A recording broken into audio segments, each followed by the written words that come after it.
Everybody knows that the news doesn't tell the whole story. And there's two types of people in the world. There's people who read an article and just take it at face value. And then there's people like me who notice all the things that they didn't say. And in this video, we're going to talk about some things that the Columbian got wrong. Stay tuned.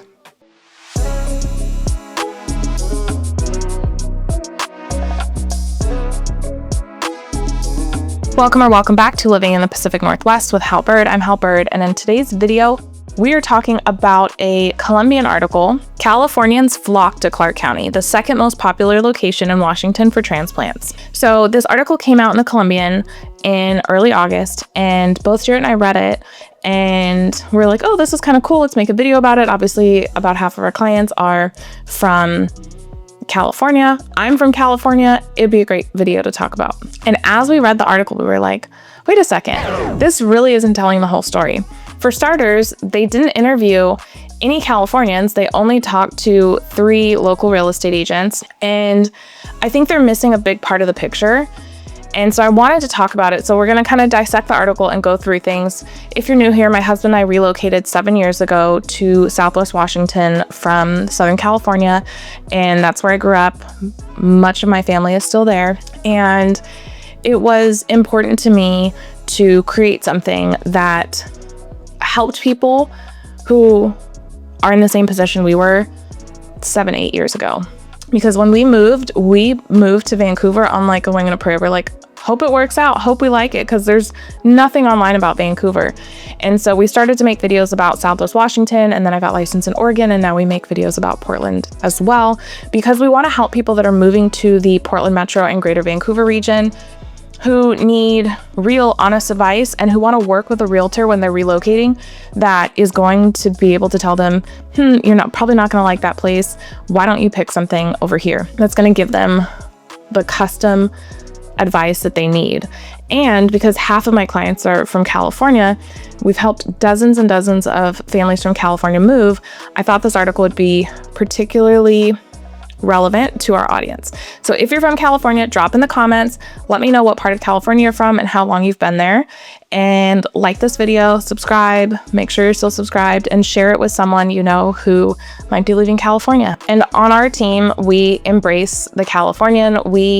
Obviously, I grew up in California, but you're not going to be vilified here, or I'm not going to work with you and mutter under my breath or think to myself about how Californians are ruining things. So there is an element of that there, but what you'll find is that so many people up here are from California, and it's a very welcoming area. As long as you don't make being a Californian your entire personality, you can get on here really well. People are very welcoming and still neighborly in our community.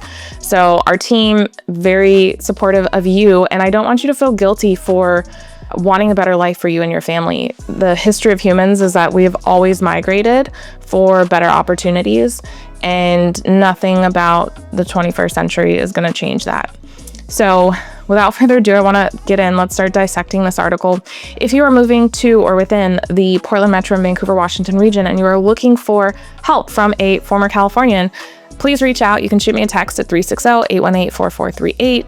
My virtual meeting link is in the description below, so you can schedule a meeting with me directly. You can email us, however you want to reach out. We are here for you.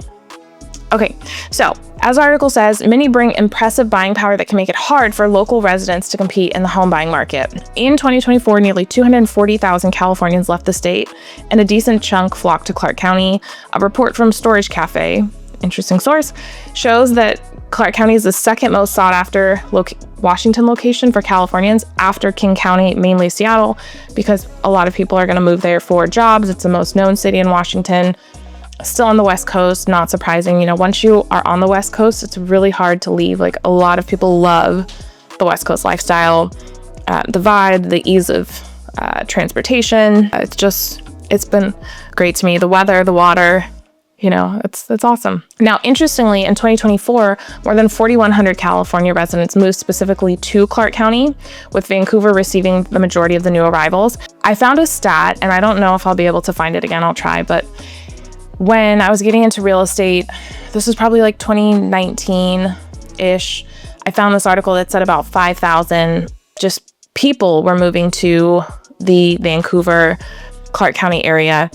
And now it's 4,100 Californians. And if you saw the Vancouver City post about, I'll put it here, about the city is going to grow by another 80,000 residents in the coming years, it's really telling of what's happening now. When Vancouver posts that, they're also talking about annexation. So there's, parts of unincorporated Clark County that they're going to incorporate. So if you see somewhere in like Salmon Creek, Philida that has a Vancouver address, but it's not in the city limits, those are some of the areas that I suspect will be annexed. It'll probably be Minnehaha, Hazel Dell, Lakeshore, Philida, Salmon Creek. This video is not about that. Okay. And the story that the article is telling is basically that with the influx of new residents, it's going to heat up the market. Local real estate agents predict that most of the impact likely won't be felt for a couple of years. Current homeowners will see home values rise and buyers will have to compete. We're not quite in a super competitive market. Like when I read that, to me, as someone who tries to put myself in my client's shoes, that to me screams like COVID, bidding wars, lots of competition. And really, when we're looking at the stats right now, our inventory is up, homes are on the market longer, they have to price reduce to bring buyers in. Sometimes when they price reduce, they could be on the market 50, 90 plus days, and then they get multiple offers. I've had clients run into those situations this summer of 2025. But I don't think that's really telling where we are in today's market of 2025. So then they talk about more leverage. Local agents say that California's moving to the area has always been a trend, but in recent years there has been a slight influx. That's true. Recent years meaning COVID, when everybody went remote and people realized, oh, I could live where I want to live and I don't have to live in Silicon Valley to keep my job. One of the videos we're going to do coming up is actually about an article that we found that is about Silicon Forest. So stay tuned for that. Make sure you're subscribed. So they talk about what's driving the real estate boom. And to me, one of the things that's driving the real estate boom in Clark County and why it's becoming so popular is because we are the southernmost area with no income tax on the West Coast. So in my opinion, we have the best weather. It's not too hot, it's not too cold.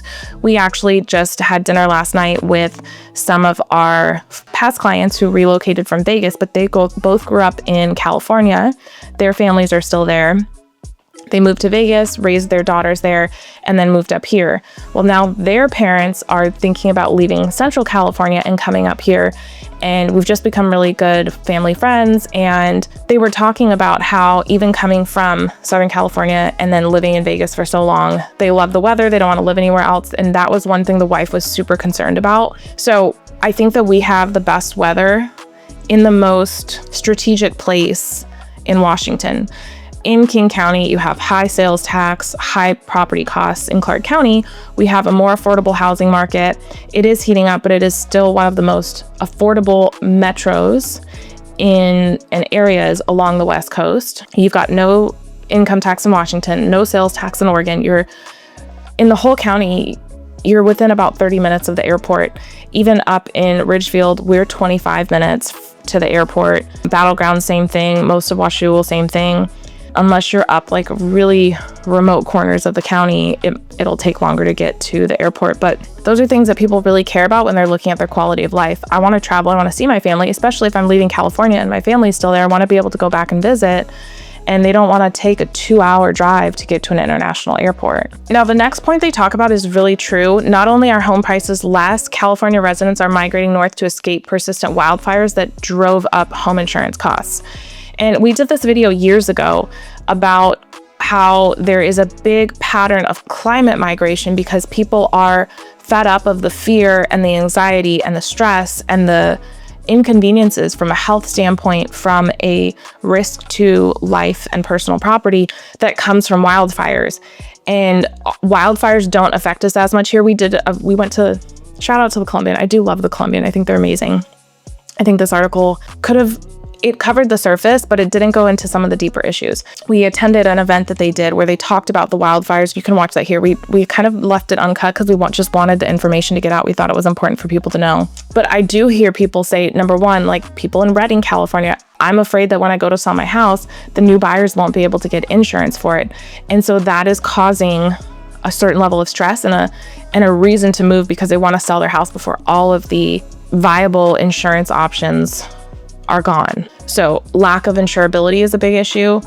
We've helped people whose homes have burned down and they are now moving up here because they're now displaced and they don't want to rebuild in the same place. So this is a two-sided issue. There's the insurance aspect of it, and then there's the climate aspect of it. It's too hot, it's too uncertain, there's too many wildfires. We don't like the way California is managing things.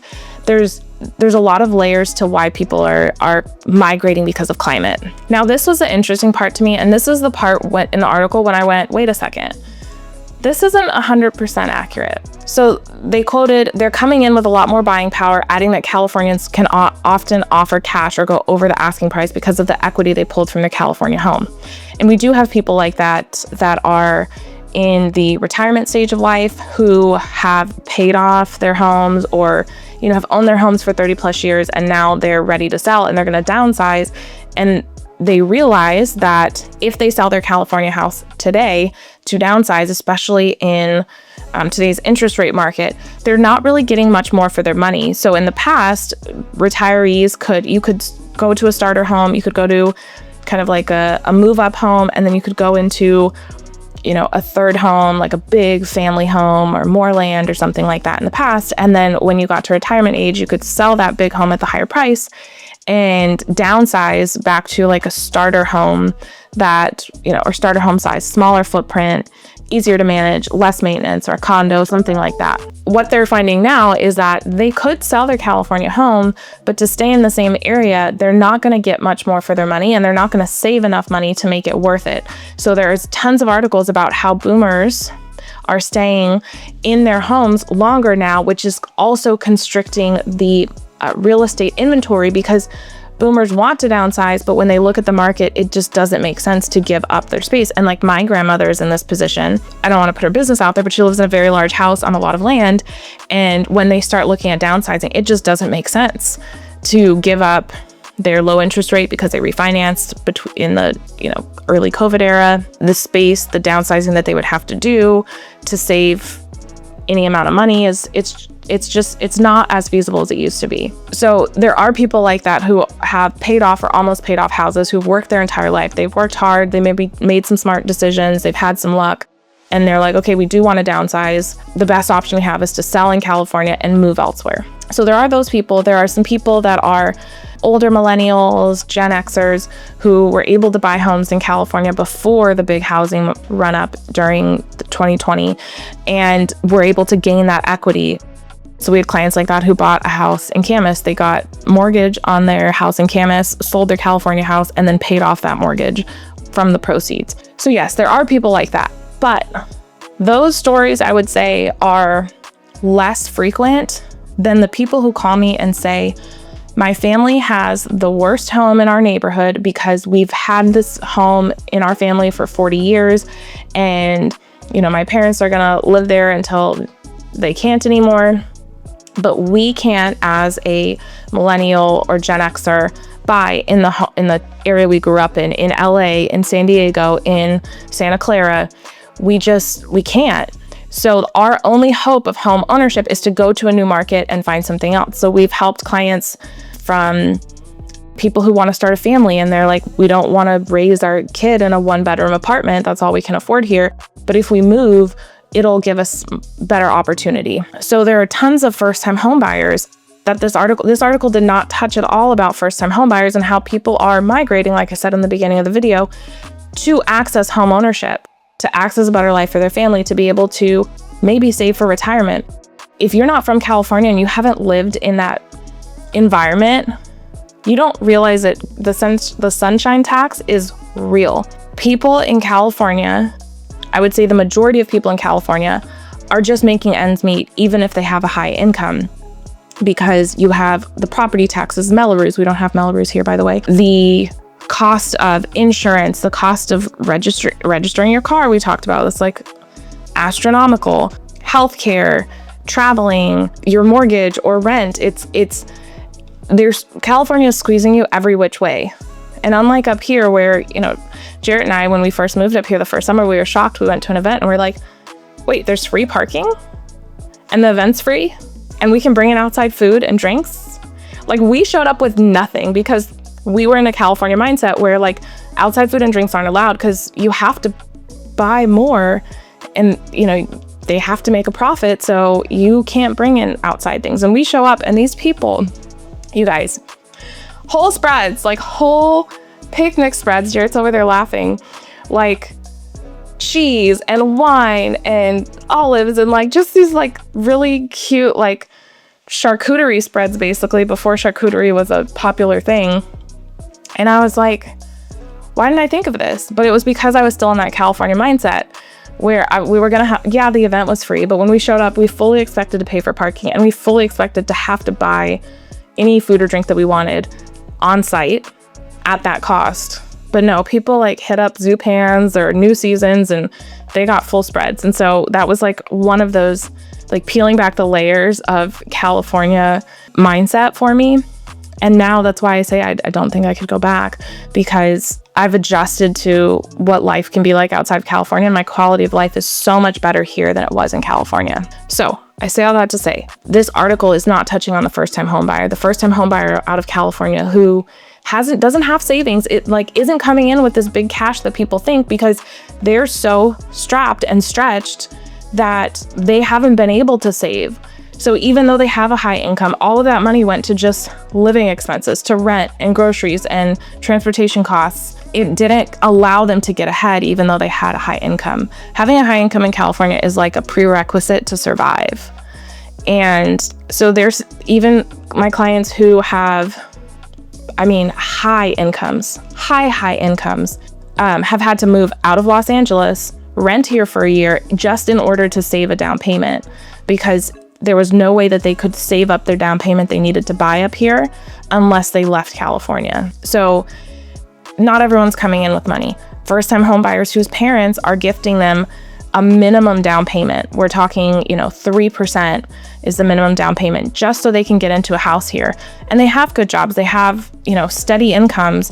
They have good credit, but that down payment for first-time home buyers from California is the thing that really holds them back. And the article also didn't touch on this generational divide. So I mentioned some stories of clients. We have boomers that are moving for lifestyle, to be close to grandkids or children, or they're looking to cash out their equity, and they were going to do that anyway, whether they stayed in California or not.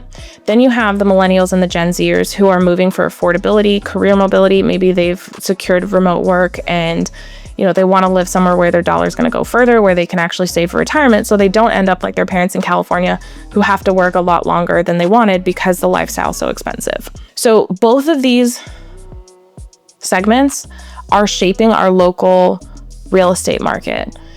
And it's one of the reasons why when I have listings that the sellers are coming to me and they're like, we want to leverage your YouTube channel because we know that so many of the buyers that are actually buying right now are people who are coming in from out of the market. But it's not just California, it's Texas, it's Portland, it's Seattle, it's Florida.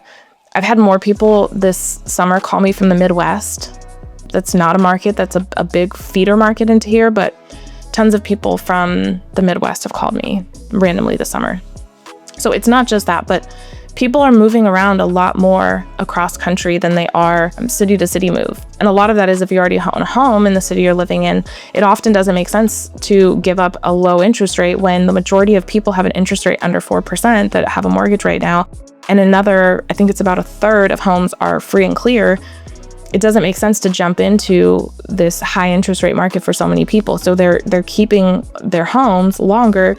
Even if the home doesn't work that great for them, they're sticking with it because it's a big cost to move. And if you're moving to get a marginal improvement, if you're moving from Southeast Vancouver to Camas and you're just moving 5 minutes up the road, it's not enough of a pull for most people to move locally. But the people that are moving are the people that, they say, what is that phrase? The nail they're sitting on hurts bad enough now? Is that what it is? Yeah, when a nail starts to hurt bad enough, you take action. And so that nail that you might be sitting on that's annoying you, if you're local and you're like, well, maybe I'll move across town and get a better life, that isn't enough of a benefit to move off of maybe a low interest rate or a comfortable rent payment. But when you are fed up with an area and you're concerned that your home isn't going to be sellable because it's not insurable, or several of your family members have moved to the Portland metro area or Washington state and you want to see them more, there are things that are more motivating that get people to move farther distances than there used to be, in my observation. So I'm not trying to make this video to be like just venting about California and all the things that are wrong with it, although my clients from California willingly tell me all the things they can't stand about it anymore, even if they grew up there like I did. But it really is to show that as someone who moved before this like big boom and trend, who grew up in California, who left it here now, I just wanted to add context, because it's not that the article got everything wrong. It's just that it was so limited to a older population that has all this equity that's pricing buyers out. And it was written in kind of a way that I think just didn't tell the whole story and made it a lot more sensational and a lot less rich to talk about how people are realizing home ownership as first-time home buyers because they were willing to leave the place that they grew up their whole lives and love and have friends and community there, just to pursue a better life. And that's how important housing is in our world today. So we love the Columbians coverage. We're big fans, we're subscribers. But this article specifically, I think they could have went a step further to tell a more whole story, to interview some Californians. I mean, hey, Columbian, I'm here if you ever want to talk. But even just interviewing someone who's not in the real estate market who moved from California, I think that would have added a lot to the article. So I wanted to share some of our client stories who have moved here so that you guys can see that the news isn't always right and it doesn't tell the whole story. And if you are moving from California and you are thinking about, will this make sense? I can tell you that there are thousands upon thousands of Californians that move here every year and are ecstatic and happy and now are in the same boat as me and cannot imagine going back. So if you're thinking about buying, selling, or investing in the Pacific Northwest, make sure to shoot me a text at 360-818-4438. My team and I would love to assist you on your relocation journey. And I think that's all. We got to run to a call. Ciao.